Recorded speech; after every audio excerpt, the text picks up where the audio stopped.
got everything here, at least to stay alive. And the time that we share makes it all worthwhile. Got this place on our own. Do you feel that we got something strong? Hi everyone. Today we are in Land Between the Lakes National Forest or National Recreation Area. In this video, we'll explain the various types of camping available here. There are many, how each kind works, and we'll show some examples of each. Welcome to Adventures with Heckenback. So this week, mid-March, we are in Land Between the Lakes, or LBL, which is right here in the very western part of Kentucky and Tennessee. This location makes it easily accessible from a number of other states as well: Indiana, where we're from, Illinois, Missouri, Arkansas, and even pretty close to Mississippi and Alabama. LBL is over 170,000 acres, and one of the things that we think sets this area apart from many others is the sheer number and types of camping opportunities that are available. Whatever type of camping you like to do, you can probably find a spot here. With so many different types, though, it can get a little confusing. The first time we were planning our trip here, it was pretty confusing. So let's jump in. We'll explain how LBL defines each type of camping, what the cost and the requirements are for each one, and we'll show you some examples of each from our visits here at LBL. And of course, we'll include a link to the LBL website in the description below. So Land Between the Lakes categorizes camping into several different types: developed, self-service, basic. Under basic, they have both campgrounds and camping areas, and dispersed. You'll also see the term backcountry used as well. Let's start with developed. I'm sure all of you are probably familiar with this type of camping. These are larger campgrounds offering full service in most cases, electricity, hookup, shower houses, often campground stores, and other types of services depending on the location, like swimming areas, canoe and kayak rentals, boat ramps, horse stalls, etc.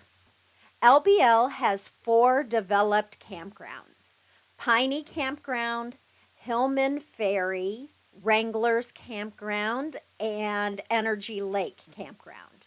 As you can imagine, each has its own personality based on where it's located within LBL. The 2 that we have stayed at is Wrangler's Campground and Energy Lake, which are both on the eastern side of LBL. Hillman Ferry and Piney are both on the west.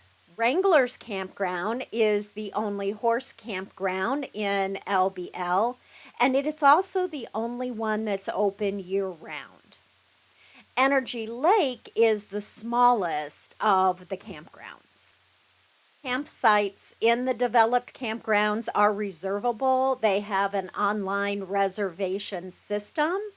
You can stay for up to 21 days, but even then, they allow you to move to a different campground loop and stay there and then come back again 7 days later to the previous campsite.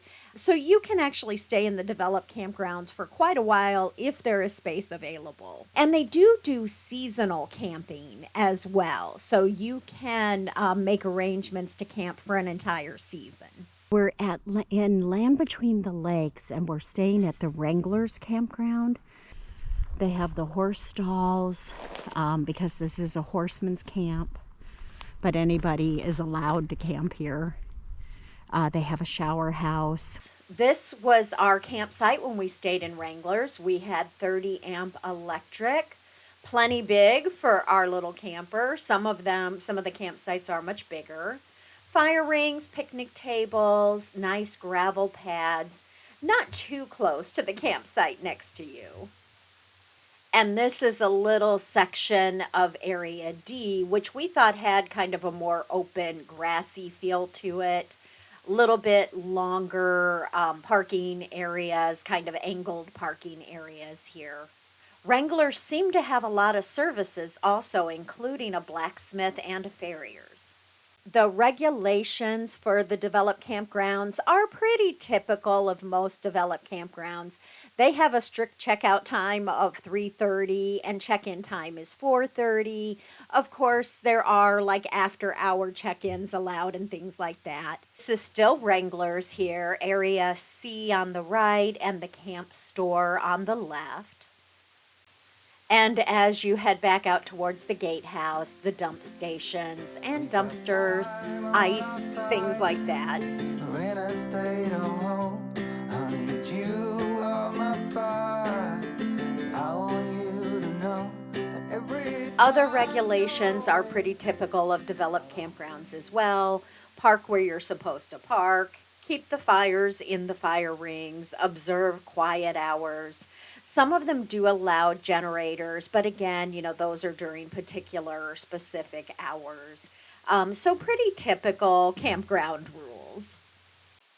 The campground fees depend on the type of campsite you want. They all do have some primitive sites that are $16. Of course, that's at the time of recording. Prices are always subject to change. Those campsites have no amenities, but you do still have access to the shower house and other amenities within the campground itself. They have some campsites that are 30 amp, some that are 50 amp. Those range 26 to 28, depending on the 30 or the 50. And two of the campgrounds do have both electric and water, either 30 or 50 amp electric, and then water hookups right at the campsite. Those two are Hillman Ferry and Wranglers. And those range anywhere from 34 to 42, depending on which electric you get. Shelter down there. Swimming beach. All of the campgrounds have cabins. They have different size cabins. Some have cabins that sleep 4. Others have cabins that sleep 8. So those run either 50 or 75 a night, depending on how many the cabin sleeps. We thought the rates were pretty reasonable for the amenities that you got in the developed campground. This is Energy Lake we're driving through. There's some pretty steep hills in here, and it's a little bit tight, but a beautiful campground. And I saw you walking the line, and the truth may come as a surprise that with you I feel. The next type of camping they offer is self-service. A step down as far as convenience and amenity goes, but still quite a bit to offer. Campsites in the self-service campgrounds are first come, first serve. So you arrive, you drive around, find a site you like, go ahead and occupy it, and then you go back up near the front. There will be a sign with how much the campsites are there, and there will be what they call an iron ranger, a metal tube where you deposit the payment. And for this reason, they only accept cash or checks for the payment. Self-service campgrounds are usually in desirable waterfront locations. They often have boat ramps, vault toilets, trash disposal. Sometimes there may be water, but we never count on there actually being water available. Sometimes it depends on the time of year. There are designated sites in self-service campgrounds with gravel pads usually. Picnic table, a fire ring, and or a grill are usually available. So these are typical Forest Service type campgrounds that you can find in national forests all over the U.S. We're really big fans of Forest Service campgrounds. We have stayed in many. Some pretty remote in places like Idaho, Wyoming, and Montana. And then we've also stayed in ones closer to home in Indiana and Illinois. And we've always found them to be decent, clean, sometimes very basic amenities, usually very inexpensive. We did find a couple out west that were more expensive than we thought was warranted for the quality of the campground. But here in Land Between the Lakes, we were really pleasantly surprised by how nice these self service campgrounds were. LBL has 11 self service campgrounds. One of them, Fenton, does have electric hookups available as well. That is the only one that has electric hookups. Turkey Bay is part of the OHV area within Land Between the Lakes. Again, rates here are very reasonable, we think. Fenton's, because it has 30 amp electric, is $22 a night. Two of them are $12 a night. So the one in Turkey Bay OHV area is 12, and Cravens Bay is also 12. We did check out Cravens Bay, and it appeared to us that maybe some of the Forest Service personnel or other people who work within the forest here, this may be where some of them stay. There were quite a few campers, like completely set up here, that looked like maybe they were here for the long haul. So we're guessing. Somebody can let us know if they know whether we're right or wrong, but that's kind of what it appeared. There were still plenty of other campsites available within Cravens Bay, though. The rest of the self service campgrounds are all $10 per night and only 5 if you have a senior or an access pass. Again, these are non reservable, first come, first serve, and the maximum length of stay is 14 days. And the rules say that you have to actually leave Land Between the Lakes at the end of that 14 days. Than that, again, typical rules: observe quiet hours. Some of them do have generator hours where you can run a generator, clean up your campsite, those kind of things. Checkout time still 3:30. The next type of camping we'll talk about is what they call basic. But before we get into basic, I also want to mention that when you look for camping on a map of LBL, you'll often see campsites or campgrounds that are named backcountry. So Taylor Bay backcountry, Sugar Bay backcountry. This was one of the things that was confusing to us when we were first researching going to Land Between the Lakes. Coming from a hiking and backpacking background when we were younger, we always have thought of backcountry as like backpacking type campsites that you have to hike into. But in Land Between the Lakes, some of the campgrounds or camp areas are named backcountry, and it appears that these are just ones that are a little bit more remote, although not really much more remote than some other ones. Some of them are self service, and a few of them are basic, which we're going to get into next. So, if you see backcountry on a name of a campground in Land Between the Lakes, that really doesn't have anything to do with the type of campground it is, at least not that we have been able to figure out. Basic and dispersed can actually be lumped together as far as the requirements go, although there are, of course, differences between the two. In LBL, you need a basic permit for basic camping and a dispersed permit for dispersed camping, but it's actually all just one permit. So that was a little confusing on the website. It kind of listed them separately in the explanations. But then when you go to purchase it, it's actually just one permit. You purchase it and then you can camp either basic camping ground or camp area, or you can dispersed camp. So the permit you can get online, or you can get it at any of the facilities. So the welcome centers coming in, the visitor center, I believe you can get it at Turkey Bay as well. So, dispersed basic camping permits, you can get a 3-day pass for $10, or an annual pass is only $50. So again, we feel like that's a pretty reasonable rate for an entire year's worth of camping, depending on how often you want to dispersed or basic camp. So, basic camping, let's talk a little bit about that one first. So, basic camping is minimal amenities, although there are still a few amenities available. So, they have one campground that they consider basic, and that is Twin Lakes. We went to check out Twin Lakes because on Google Maps it looked really good. They do have a vault toilet there. There were fire rings and picnic tables. And so we thought that that one was perhaps, a really great opportunity. When we got there in person, we were less impressed. I'm not sure what it was. There was just something about the area that we didn't care for, and so we always kind of go with that gut instinct. There was a camper there that looked like it had been there for a really long time.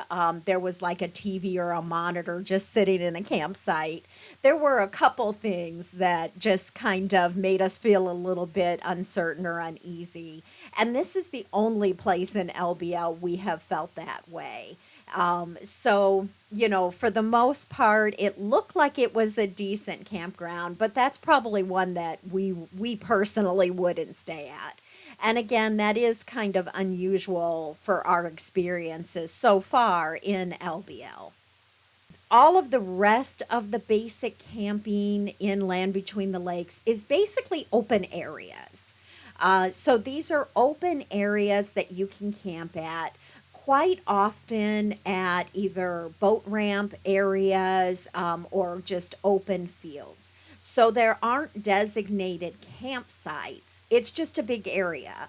There may sometimes still be some fire rings. There may be some picnic tables. Usually there is still a vault toilet or at least a porta potty kind of toilet in the area. But again, very basic. So you just kind of pick wherever you want to camp and set up camp. Just like with self-service camping, you're limited to 14 days in any 30-day period. So after that 14 days, they ask you to leave Land Between the Lakes. Other than that, just simple things like packing your trash out if there aren't trash cans available on site. Don't destroy anything. That's about it. The last type of camping you can do at LBL is dispersed camping. Like I said, it requires the same permit as basic camping. Dispersed camping offers no amenities whatsoever. You need to be totally self-sufficient. These are campsites you discover yourself. There are no maps or special designations. You just have to look for them. Technically, you can disperse camp anywhere in LBL with a few exceptions. So on the website, there is a list of places you cannot disperse camp. And those are usually going to be places like within the cemeteries, within 200 feet of one of the major roads, in the wildlife areas, within established campgrounds or too close to established campgrounds. So usually places that you're probably not going to want to disperse camp anyway. Usually though, many, if not most, look for places where it's obvious that someone has camped before. So in most national forests, they ask you not to establish any new fire rings. The goal really with dispersed camping is to leave no trace. If you camp in an area that was previously undisturbed, leave it that way. I mean, you can camp there, but don't go clearing the area, building fire rings, that kind of thing. Some would even argue that dispersed campsites shouldn't have fire rings at all because once there is a ring, that area will get more use and over time it'll become more and more disturbed, trampled, disrupted. that it's better to camp lightly and then move along, leaving the area unaltered. So, what do you think about this debate?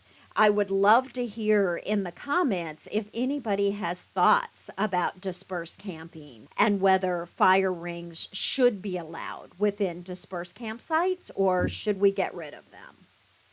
So, like I was saying, in LBL, there are many dispersed campsites with already established fire rings, areas where people have created rock rings in order to contain their fire. Many of these sites are along the shoreline, some of the most beautiful places in Land Between the Lakes. But there are plenty of established wooded sites also away from the shorelines. And again, these are sites that you just have to drive around and find. You can find a few off of some paved or gravel roads, but most of them, probably the best ones, many people would argue, are at the end of some very rugged roads. So in the next video, we'll explain LBL's road numbering system to help give you a little bit of perspective on that. So dispersed camping, again, the same permit as basic camping, $10 for a 3-day pass or $50 for an annual pass. And definitely, you're packing it out, you're not tearing things up. But dispersed camping offers kind of a unique opportunity to really get away from everyone else. So when you find a dispersed campsite, it's you and your small group of people that you're with, or maybe you're by yourself.